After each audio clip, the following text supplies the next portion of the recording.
મિત્રો ઘઉંમાં એક super result મળ્યું કે જ્યાં ફક્ત આપણી જ પ્રોડક્ટ નાખી છે અને આપણે ખેડૂત મિત્રના મુખેથી જ સાંભળીએ. આપનું શુભ નામ? પટેલ બિપિનભાઈ. બરોબર. આ કયું ગામ? મેળા આદરજ. બરોબર. આ ઘઉંમાં આપણી કઈ કઈ પ્રોડક્ટ વાપરી?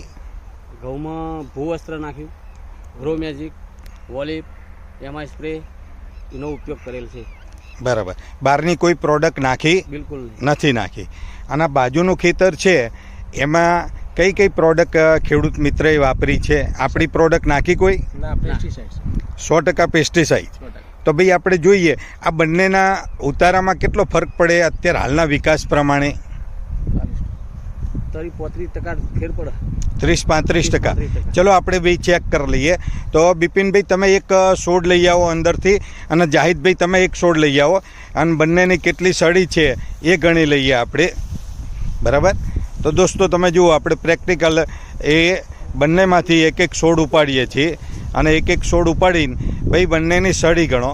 બિપિનભાઈ તમે જે છોડ લાયા એની સડી ગણો કેટલી સડી છે અને જાહિદભાઈ તમે જે છોડ લાયા એની સડી ગણો કેટલી સડી છે. એના પર આપણને ખ્યાલ આવશે કેટલો વિકાસ છે. ગણી ને સાહેબ તો ઊંધી રાખો પછી આની ગણો.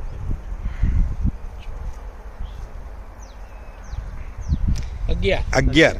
જાહિદભાઈ જ્યાં કેમિકલ વાળી પ્રોડક્ટ વાપરી છે ત્યાં 11 સડી છે અને બિપિનભાઈ આપણામાં કેટલી સડી છે?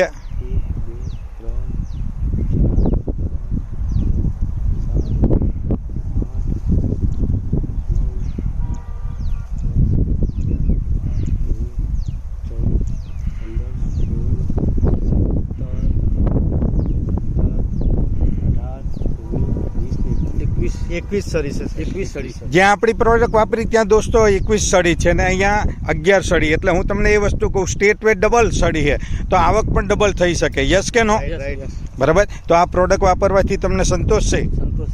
બહુ સરસ. તો તમે સમય આપ્યો એ બદલ તમારો આભાર. જય હિન્દ, જય માય લાઈફસ્ટાઈલ.